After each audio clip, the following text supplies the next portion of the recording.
Seguimos en la tertulia de Claramente Claro. Con nosotros tenemos Emilio Álvarez, Leticia Díaz, José López y Mario Iglesias. No creáis que no es muy fácil mantener todos los nombres y apellidos en la cabeza cuando llevas ya con 3 o 4 entrevistas, ¿eh? La cosa se puede complicar. Bueno, pues desgraciadamente ha vuelto a ocurrir, ¿no? Un asqueroso supuestamente asesinato, y la opinión pública lo tiene claro. Unos opinan de una manera, otros opinan de otros, quieren más dureza. En definitiva, pues la polémica está servida, la polémica está en la calle. Mario, la polémica. ¿Prisión permanente revisable? ¿Sería bueno tocarla, no tocarla, hacerla desaparecer? ¿Tú qué opinas? Bueno, yo creo que lo que primero que hay que decir es que, y que no sé si toda la opinión pública está en ello o piensa que es así, es que es lo que está hoy en vigor desde el año 2015. Yo no sé si la gente está en esa idea en la cabeza, porque realmente la sensación de que tengo es que el debate, aunque lo llaman prisión permanente revisable, mucha gente tiene en la cabeza lo que es la cadena perpetua y no tiene absolutamente nada que ver, son dos conceptos totalmente diferentes. Como decía, pues es lo que está hoy en día en vigor desde el año 2015, que el gobierno del Partido Popular lo implantó, estando Rajoy de presidente. Y la realidad es que solo se ha utilizado en 5 veces durante estos 3 años.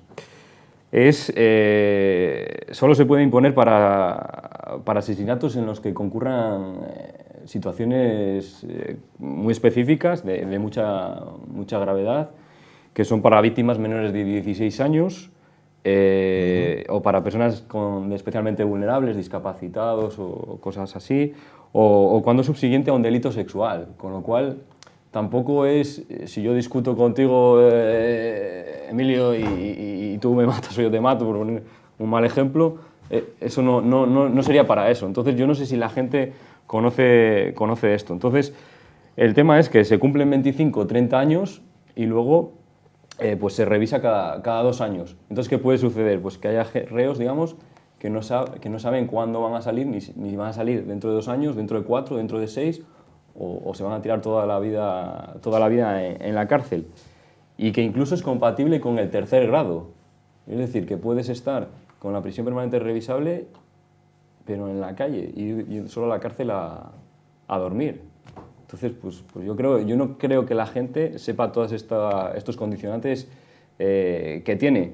Hay que tener en cuenta que España es el país con tasa de delitos, ese tipo de delitos, y yo creo que es el que menos de Europa, y que lamentablemente la prisión permanente irrevisable no ha evitado el crimen, por ejemplo, que estamos estos días con el crimen de Laura, la profesora en Huelva.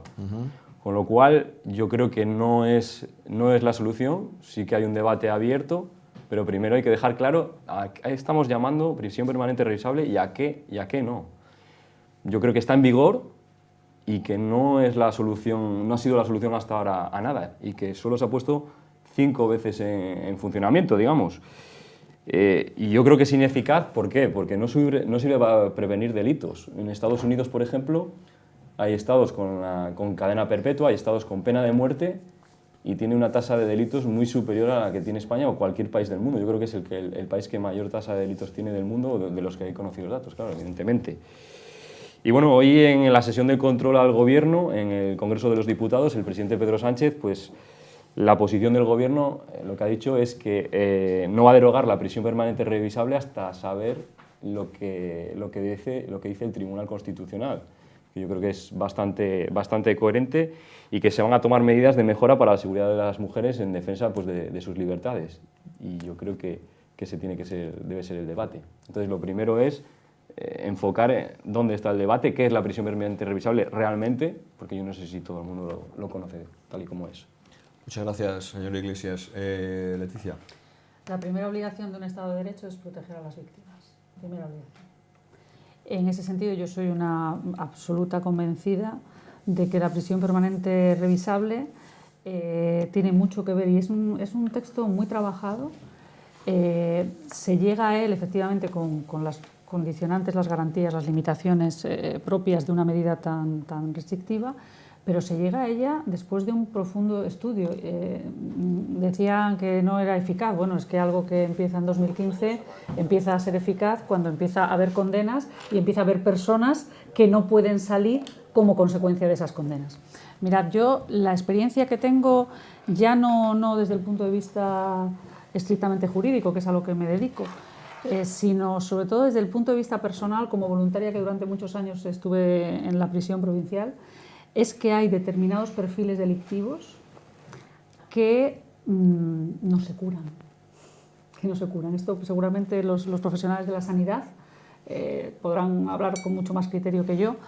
Hay depredadores sexuales que aunque estén condenados a una pena pues de 15, 20, en fin, a la peor, ¿no? A la más extensa en cuanto a su duración, salen y vuelven a delinquir.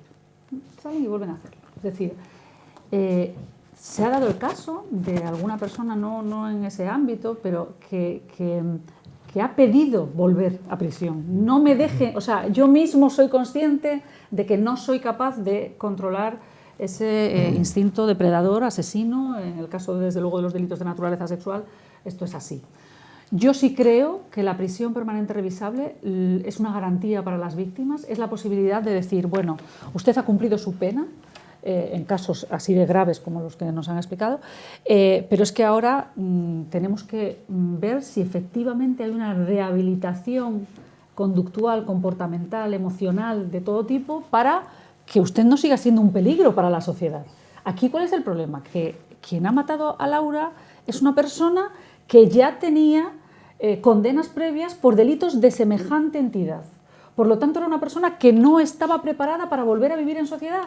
Y por lo tanto, es un fracaso de la sociedad el que estas personas, bueno, una vez que cumplen su pena, no haya posibilidades de defendernos frente a ellas. Hay un dato que para mí es estremecedor.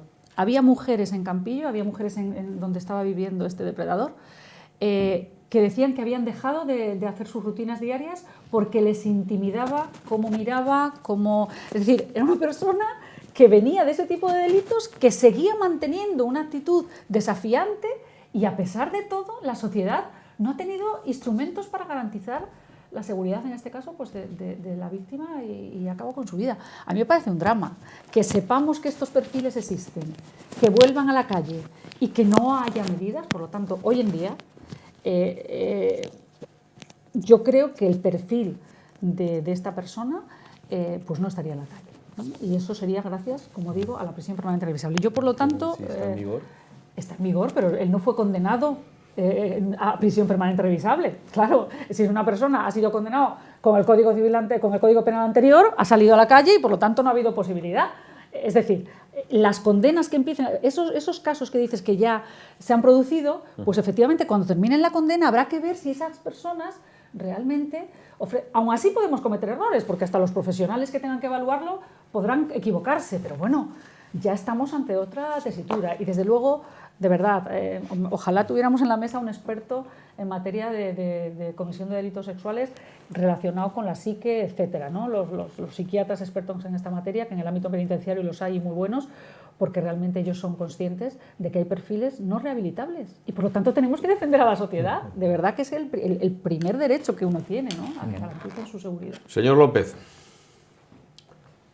La pena que se impone por un determinado delito no significa nunca en absoluto que es que aquello se va a corregir. Es decir, el penar a alguien por cometer un delito de robo no ha significado en absoluto de que haya resto de gente que no vaya a cometer los robos. Es decir, la pena no tiene por qué ser. Es decir, cuando planteáis en un momento, has planteado que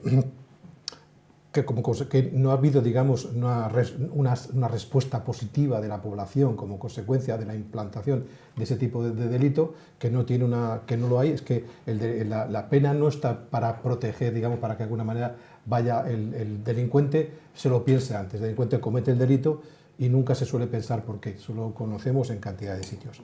Y luego además, a eso, o sea, que nunca lo vas a encontrar, es que cuando son determinados delitos, y esto, por ejemplo, el tipo de este que se está haciendo ahora mismo, donde además para la aplicación de este tipo de penas, porque además porque ha habido una agresión sexual, supone la muerte de la persona que ha sido agredida sexualmente.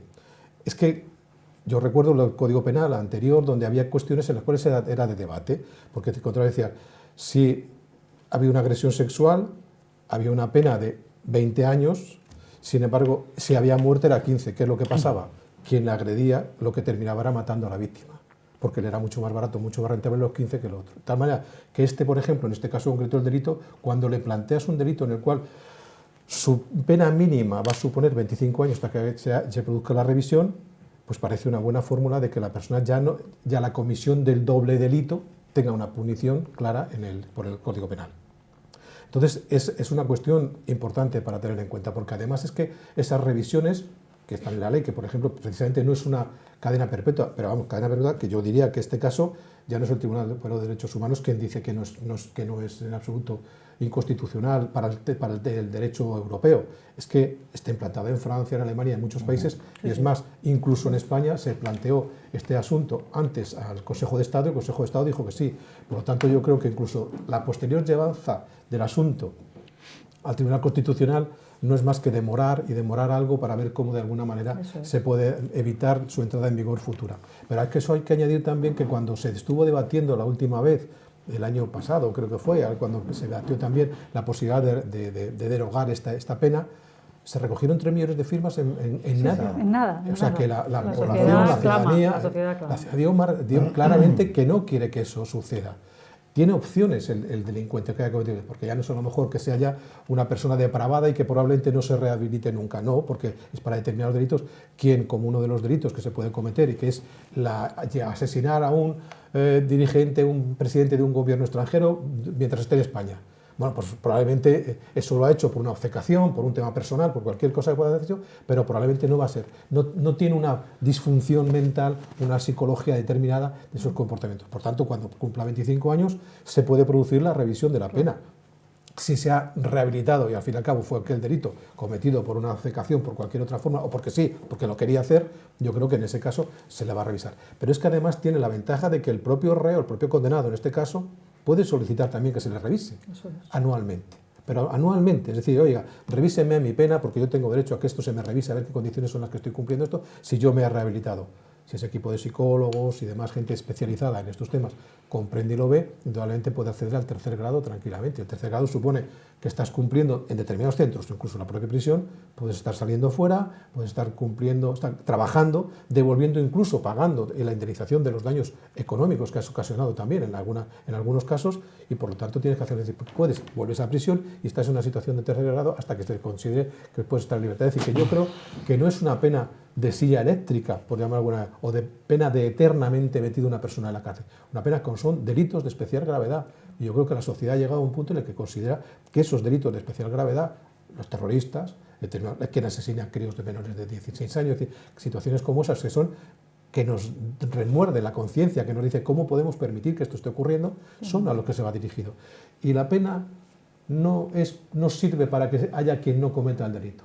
Porque hay ladrones, hay criminales, hay violadores, los hay siempre, independientemente de la pena que se les haya impuesto. Por lo tanto, no es la pena lo que condiciona los delitos, sino que la sociedad debe de protegerse contra determinados delitos, que es lo que yo creo que persigue la aplicación de este concreto. Yo de nuevo estoy a favor de que se mantenga. Plantear esto en términos de derechos humanos del reo en este caso, claro. Es un poco, perdonadme, un poco medieval y sangrante. Sí. Porque, a ver, la primera que tiene derechos humanos es la víctima. Por lo tanto, equilibremos un poco la balanza, protejamos. Emilio. Bueno, yo lo que creo es que, una vez más, la ciudadanía, como antes bien decías, todo el mundo está de acuerdo y se recogen 3 millones de firmas en 2 meses, ¿no? Todo el mundo estamos de acuerdo en la repugnancia, todos coincidimos en esa repugnancia, pero cuando vas al arco parlamentario somos incapaces de ponernos de acuerdo si todos tenemos el mismo sentimiento, ¿por qué ocurre que unos se abstienen, otros a favor, otros en contra? La progresía se postula de una manera, nosotros no estamos a favor de esto, la gente que es más de derecha, sí, nosotros parece que enseguida nos retratamos izquierda, derecha, centro, y otros que no quieren ni retratarse ni izquierda ni centro. Yo creo que es tan simple como lo que quiere la gente, ¿no? Esto es algo que nos une a todos. Todos tenemos hermanas, hijas, madres. Entonces esto es algo que nos une a todos. ¿Por qué los políticos somos o son incapaces los que legislan de ponerse de acuerdo en algo tan simple como rechazar esto y proteger a nuestra ciudadanía, ¿no? A veces somos incapaces de dar solución. ¿Por qué? Pues porque estoy con los progresistas o porque estoy en los bancos de la gente de derecha. ¿Por qué ocurre eso? ¿Por qué nos ocurre eso? ¿Por qué dejamos desprotegidos a nuestros ciudadanos simplemente por eso? Porque me sitúo en un lugar o en otro del arco parlamentario. Y eso es lo que nos ocurre, ¿no? Déjame que haga un apunte, una cuestión. La pretensión, primero lo aprobó en el año 2015 el PP en solitario. Mayoría absoluta. Era mayoría absoluta la que tenía en aquel momento. Pero quien pretende la revisión de la pena, la revisión, mejor dicho, de esta condena, es el PNV, quien lo plantea legalmente. ¿Por qué? Porque lo que está pretendiendo es, de alguna manera, ayudar, porque el delito de terrorismo sí está incluido. Esto nace con el yihadismo y el terrorismo, las organizaciones terroristas. Es decir, que entonces la pretensión, el inicio, quien vuelve a montar el debate sobre esto es quien está protegiendo a los suyos. ¿Pero quién se coloca? ¿Quién se alinea al lado del PNV? Pues Podemos, Bildu, el Partido Socialista y algunos otros más. Ciudadanos inicialmente cree que no considera, pero finalmente cambia de posición y decide que no, porque la ciudadanía lo quiere. Le critican también un poco por ese doble. Bien, pero bueno, tú puedes ser en un momento determinado, parecer que decir, bueno, te puede parecer inicialmente como algo que no es, a lo mejor es como muy pugna contra la razón, la lógica en un país como el nuestro, tan progresista, tan majo, tal que lo hagamos, pero cuando tú ves que la gente está diciéndote que te equivocas, lo que tienes que escuchar es a la gente. Cuando escuchaba a Mario antes definir lo que es, que yo también lo he releído, ¿no?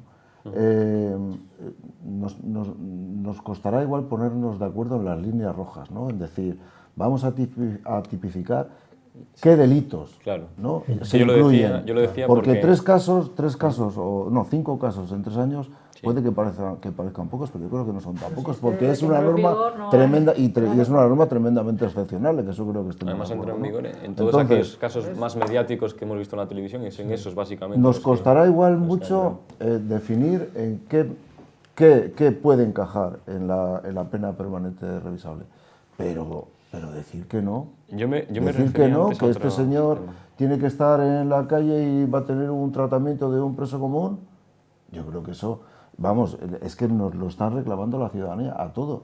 A todo el que tenga un medio de comunicación, que te agradezco, Gustavo, que nos lo des, a todo el que tenga un micrófono tiene que gritar al unísono. Mario, decías. Bueno, que yo, evidentemente, cualquier español con un mínimo de corazón tiene que estar hoy rabioso y con un dolor inmenso de lo sucedido, no en este caso porque es el más reciente, sino en todos aquellos casos que han sucedido en los últimos años y, como decía, que han sido mediáticos, ¿no?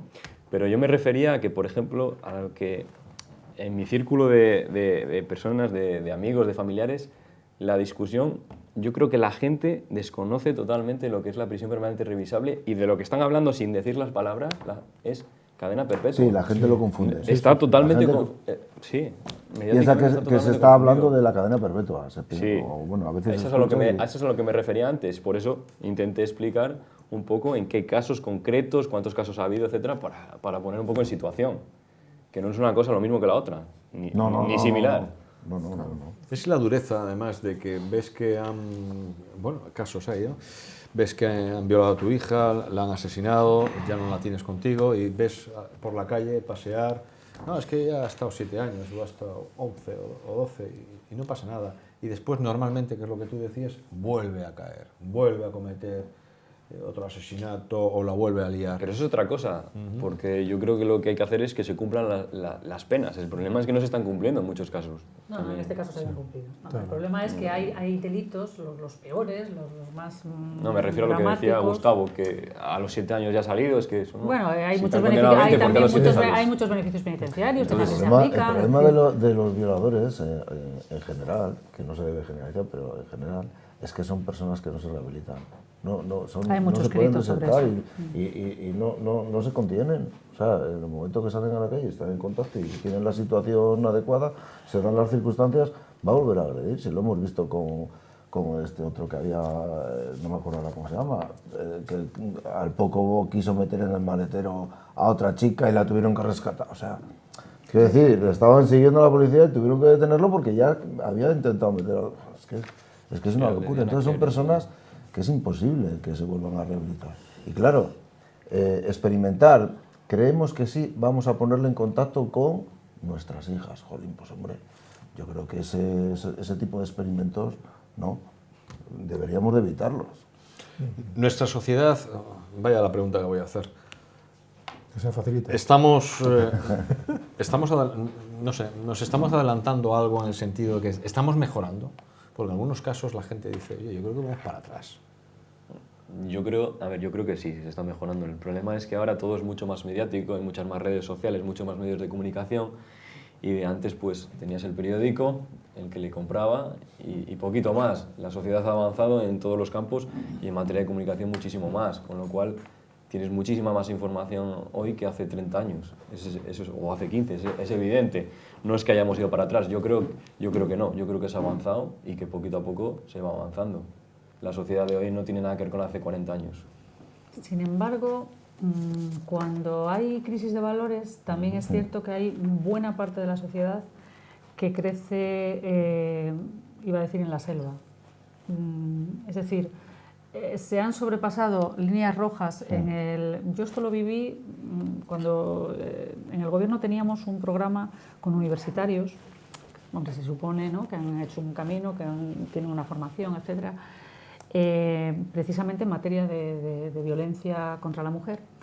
Y a mí me sorprendían los encuentros que tenía con ellos de gente muy joven, estamos hablando entre 18 y 22 años, que no veían raras determinadas conductas que a mí, según mis valores más antiguos, si queréis, me escandalizaban. Es decir, bueno, hombre, pues tampoco, oye, que te controle el móvil o que te diga cómo tienes que ir o que te diga, pues tampoco, eso es por... Y yo decía, Dios mío, ¿no? O sea, lo de eso es porque te quiere mucho. No, es decir, estos comportamientos, ¿no?, las celotipias que son terribles, ¿no?, el tema de los celos, de la sensación de posesión y tal, yo sinceramente creo que tenemos un problema importante en el ámbito educativo. Sí. Muy importante. Y hay ámbitos en los que se cosifica a las mujeres. Efectivamente. En la música, en la diversión, en la manera de... Que da la sensación de que la teoría, ¿verdad?, está clara. Tengo un buen coche y una chica guapa. Es verdad, o sea, es como el que tiene un objeto de valor. ¿Por qué? Pues porque es una chica que está bien. Y se cosifica. Y eso hay que ser realista. La gente joven, vuelvo otra vez a generalizar, no está bien. Pero es un sentir de muchísimo... Un chico de éxito, pues maneja su dinero y tiene chicas guapas alrededor, o sea, tiene objetos atractivos alrededor. Ese es el problema. Y ellas, ahora voy yo a las chicas, y ellas no tienen un poco la educación. Cuidado que no se me malinterprete con lo que estoy diciendo, educación, que va a decir alguien, no eches la culpa. No, lo mismo que educamos que no se dejen manipular, que no se dejen manipular. Pero eso es educación, eso es la educación. Eso empieza desde abajo, empieza desde casa. Y lo digo porque yo tengo 2 hijas. Pero tu pregunta era si estábamos mejor ahora que hace unos años. Sí. Yo creo que... En la mentalidad. Que no se está bien ahora, que hay mucho margen de mejora, evidente, eso creo que estamos todos de acuerdo, pero no estamos peor que hace unos años. No lo sé, Mario, porque hay valores que se han perdido. Yo cuando me refiero, si estamos mejor, perdonad, si estamos mejor o peor, no me refiero a que haya más leyes o haya más campañas a favor de... No, que es la situación real. La mentalidad. La mentalidad. Si ¿Vamos a mejor? Si empapa dentro de la sociedad todas esas campañas. Yo creo que algo va calando. Yo creo que también es una faceta que en muchos casos estamos hablando de que el tema de género, al fin y al cabo, estamos arrastrando una prehistoria prácticamente, donde conceptos del hombre y respecto a la mujer era claro, es decir, el hombre era el que salía a batallar y no muy lejano, muchos años, era el hombre que salía a trabajar, la mujer quedaba en casa al cuidado de los hijos y demás. Y no hace tanto. Esa incorporación de la mujer está suponiendo también una reestructuración. Perdona que te interrumpa, si hay algo que me molesta es cuando dicen ¿tu mujer trabaja? No, mi mujer no trabaja. Pero si trabaja más que tú, esa es otra. Claro. ¿Cómo que no trabaja? Qué bien decir ya esa costumbre de decir, no, mi mujer no trabaja. Sin ninguna mala intención, pero está dentro. Mi mujer no trabaja. Bueno, pues no tendrá una nómina, pero se está currando 3 veces más que tú. Luego yo creo que si algo ha cambiado en la sociedad es las mujeres. Claro, creo que las mujeres han accedido, están afortunadamente. hartas. No, pero es que están hartas. O sea, están hartas de tener que... Para salir a pasear tener que quedar 5 chicas. Es que eso es lamentable y están hartas, las mujeres están hartas. Yo no sé, no quiero hablar, pero es que las escuchas y es verdad, es que es indignante, están indignadas. están indignadas, que ahora que estamos en invierno, que a las 6 de la tarde es de noche, que no puedan volver tranquilas a su casa con toda la normalidad. Pero eso yo creo que están ha sido hartas. siempre, ¿eh? Yo creo que la mujer ha sufrido esa situación. Pero ahora ya lo gritan quizá, y les hacemos vale, caso. sí, ya, pero yo creo que eso ha sido siempre. O sea, esa situación en la cual de cierto grado de indefensión que pueda tener la mujer solo por la fuerza física. Solo por esa fuerza física a la que indudablemente se encuentra en inferioridad de condiciones. Pero eso yo creo que eso es siempre. Y ahora mismo que se encuentre en esa situación es, digamos, no puedo decir que sea normal, pero digamos que es que ante una fuerza física de un hombre respecto a una mujer, está claro que la situación ya se encuentra incómoda. De ahí que tú a veces subes, vas andando y ves que alguna mujer va delante de ti, tu vida le tendrá que va, y va mirándote reojo diciendo, ¿qué me va a hacer? Entonces, yo ser pacífico, no a nadie, ¿qué de mí? Claro. Pues encuentras grados de desconfianza, pero quizás esos grados de desconfianza no sean hoy también. Fueron a lo mejor hace 20 años, 30 años también lo mismo, donde la mujer pero siempre por su ahora situación de lo debilidad gritan, física y ahora se lo gritan encontraba. además Con todo el derecho. Claro, a Con ver. todo el Pero derecho. fijaos que Claro. el nivel de violencia también ha cambiado. Es decir, tú antes podías tener ese temor, ¿no? Yo me acuerdo, yo salía del colegio en Santander y tenía que bajar por la noche, ¿no? Claro. Y tenías que bajar, pues fíjate, o Duque de Santo Mauro hasta el Sardinero, 3 cuestas ahí muy solitarias, o por el otro lado, otra, bueno, en fin, era una zona donde había poca vivienda y tal. Y alguna vez nos salió el famoso gabardino, allá hay uno famoso que era que te enseñaba, o sea, salía desnudo y tal, bueno, pero es que ahora mismo digo que el nivel de... digo violencia, pero realmente son auténticas salvajadas, ¿no? Es decir, no sé si también socialmente las fantasías, la pornografía, hasta dónde se llega, los límites también a esos efectos, han cambiado tanto que tú dices, es que ya no es que me salga un gabardino y yo vea a un señor en pelotas, no sé cómo deciros, es que, o sea, bueno, es que estamos viendo unos delitos se está diciendo que a esta chica, duros. este hombre la tuvo 2 o 3 días en su casa, o en su casa donde fuera. Imaginaos lo que habrá pasado a esa criatura. No, ya no es ni pegar ni agredir. Falleció 3 días después del golpe en la cabeza, que hizo la autopsia, ¿no? Terrible, ¿eh? Estamos hablando de cosas que ya no son unos gustos, unas cosas... Por eso digo, ¿no? Que el nivel... Claro, entonces ahí ya hablamos también de las redes, las informaciones, pornografías, de todo Yo a veces tipo. me planteo, yo creo que es un tema que también se lo ha planteado mucha gente, si el exceso de información es positivo o es negativo.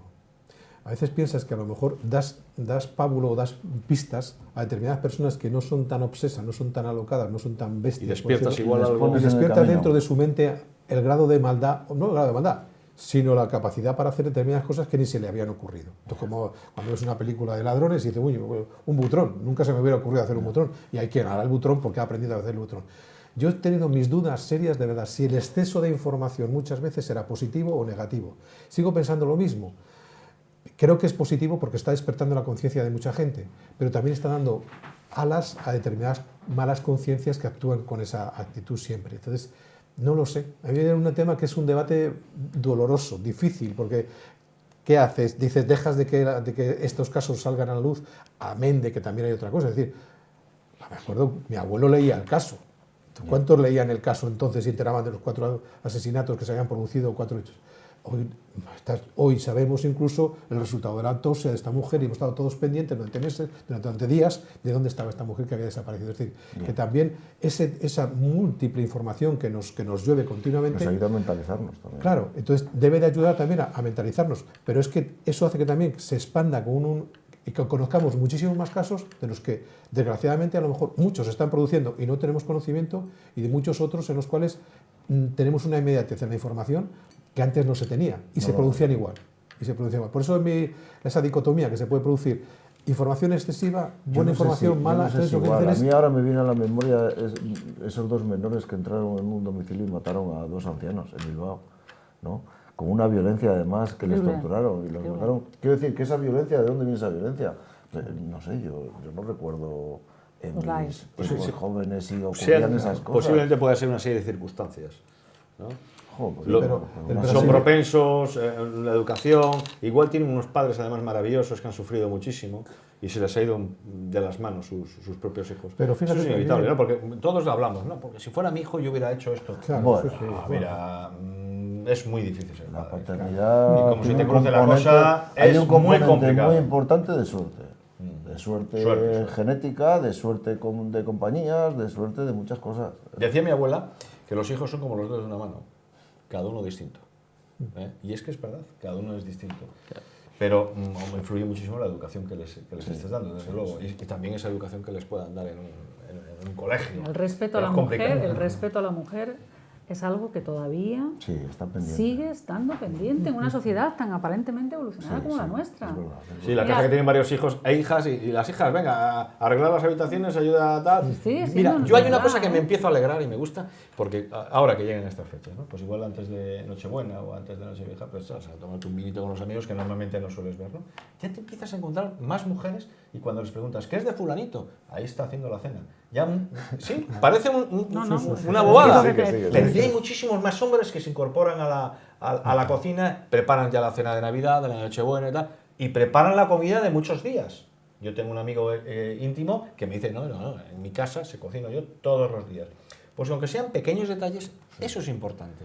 Que vayan viendo sus hijos, los vecinos, los chicos jóvenes, que es la normalidad. Yo tengo un vecino, Gustavo, que las veces que tiendo la ropa, si me ve mujer me echaba la bronca, pero dice, tú la tiendes de vez en cuando. Pero las veces que tiendo la ropa, dice, Emilio, que no te vean, hombre. Que es que te tengo idealizado y te voy a hacer eso. Y me río con él, pero seguro, él me lo dice en broma, pero seguro que hay mucha gente que piensa lo mismo. Igual te ven tendiendo la ropa o fregando los cacharros. Pues te tienen que ver. Pues tenemos que hacerlo como una No, que sí, claro, sí, yo creo que a veces lo hablamos desde la calle y yo de tal, precisamente para que nos vean.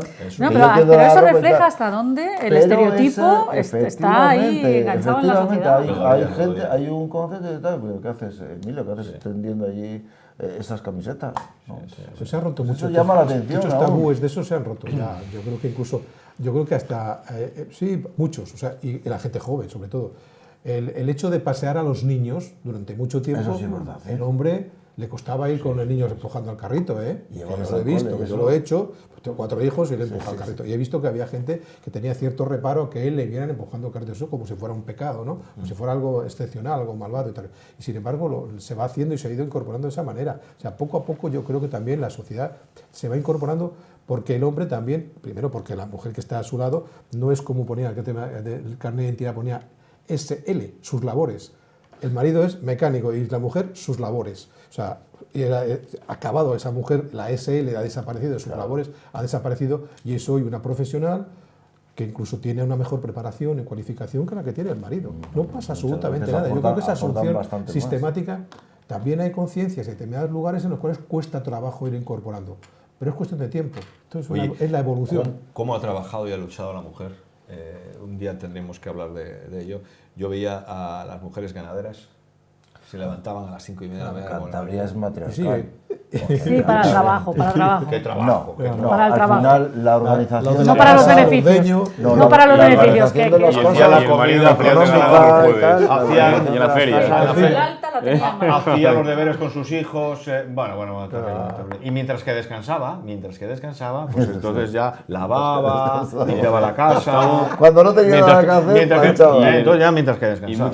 Y muchas veces el marido los jueves en la feria de ganados de aquí de Torlavega, en el ferial, o en la feria de los pueblos, y la mujer allí que tenía que hacer todas las labores. El titular era él, la que se levantaba a ordeñar a las 5 de la mañana era ella. O sea, que a mí me hace mucha gracia lo del matriarcado. Bien, eso podríamos hablarlo otro día. Sí, Oye, la opinión de las mujeres en las familias en Cantabria, yo creo que era... Sí, pero es que queremos algo más que opinión. que llegan las Navidades. Que llegan las Navidades. Hay que tener en casa ya sidruca somarroza. Vamos a Natural, disfrutarla. con un toque de limón, además de novales, y la famosa espumosa, sí, la que normalmente llevamos a casa en Navidades, que es espumosa, tal, que abrimos, además de manzanas totalmente seleccionadas, las mejores, producto ecológico. Jesús Gómez ahí en su finca lo prepara, no vale cualquier manzana, claro, sale una sidra estupenda. Qué rico está, ¿eh? Qué rico, qué rico. Aunque yo sé que a vosotros algunos os gusta de limón. ¿A ti te gusta A el mí limón? ya sabes que es mi debilidad. El limón es mi debilidad. A Mario con burbujitas le encanta, espumosa también le encanta. Bueno, pues esta semana ya estamos ya en Navidades, hay que ir a por ella. Ya estarán Claro. compradas, Después- porque se acaban, ¿eh? Que llegan a casa y pedimos, ¿dónde está la somarroza? sidruca. Se me ha olvidado. No, es muy importante, es casi más importante que los turrones, la somarroza, ¿no? ¿No parece? Imperdonable. Cierto, la Oye, sidruca. Lucas Somarroza. Además de Cantabria, hay que hacer patria y comprar productos de aquí de la región. Yo voy a otras comunidades autónomas y siempre se sienten muy orgullosos de lo suyo. Pues nosotros tenemos que empezar a eso, a apoyar a nuestros productos. Pues que paséis unas felices Navidades. Lo mismo, caballero. Tú te quedas y tú te quedas, ¿no? Eso A vosotros es. os perdono. Estamos defraudados. Nada. Y nos veremos allá en ¿Nos llevamos enero. la sidra? Sí, hombre, por supuesto. Por supuesto. Ya sé que venís a beber la sidra, no aguantarme a mí. Es el regalo, ¿no? Oye, muchísimas gracias, ¿vale? Nada, Gustavo, a ti. Venga, nos vemos ahora en la segunda parte de Claramente Claro. Hace muchos años se hablaba en Cantabria de la pérdida de población del medio rural, el fenómeno de que la gente se iba de los pueblos a las ciudades para tener un mejor trabajo, una mejor vida. Se hablaba entonces de que había que fijar la población en el medio rural para evitar esta despoblación. Hoy en día la realidad en España y en Cantabria, que es lo que nos interesa, es que se está perdiendo población a nivel general, en todos los ámbitos. Vemos cómo este año va a haber más muertes que nacimientos en el conjunto de España y en Cantabria en particular. Son muchas las razones y muy variadas que provocan que las familias, que los jóvenes no tengan niños o tengan menos niños que hace años. En primer lugar podemos hablar de la precariedad del mercado laboral. Los sueldos son bajos, son contratos poco estables, son contratos que no permiten a una familia, a una pareja, pensar en tener un proyecto de familia. Podemos hablar de la dificultad del acceso al mercado de la vivienda. La vivienda es escasa, es cara, los alquileres son poco asequibles y no tenemos realmente una política pública de vivienda, de alquileres asequibles o de viviendas de protección oficial que faciliten este acceso a la vivienda. No tenemos una política fiscal que realmente mediante subvenciones y desgravaciones fomente o ayude a las familias que se embarcan en la aventura hoy en día de tener hijos. Las empresas y la administración tampoco ayudan con su poca cultura que fomente la conciliación de la vida personal y laboral. Existen casos de muchas mujeres que tienen que elegir entre desarrollar su carrera profesional o tener hijos. Ya digo que son causas variadas y complejas las que atañen a este fenómeno. Es un fenómeno muy transversal. Por eso requiere una respuesta integral por parte del gobierno y yo diría que requiere de un pacto entre todas las fuerzas que forman parte del Parlamento de Cantabria. Un pacto que debería llegar más pronto que tarde, porque cuanto más dejemos de afrontar este problema, más complicada será su solución. Por eso yo desde aquí reclamo a todas las fuerzas políticas en el gobierno de Cantabria, y ahora que tenemos elecciones en 2019, que se tomen el reto demográfico como uno de los principales puntos en sus propuestas programáticas, porque es un problema que si no atajamos desde ya, si no lo afrontamos desde ya, su solución cada día será más complicada.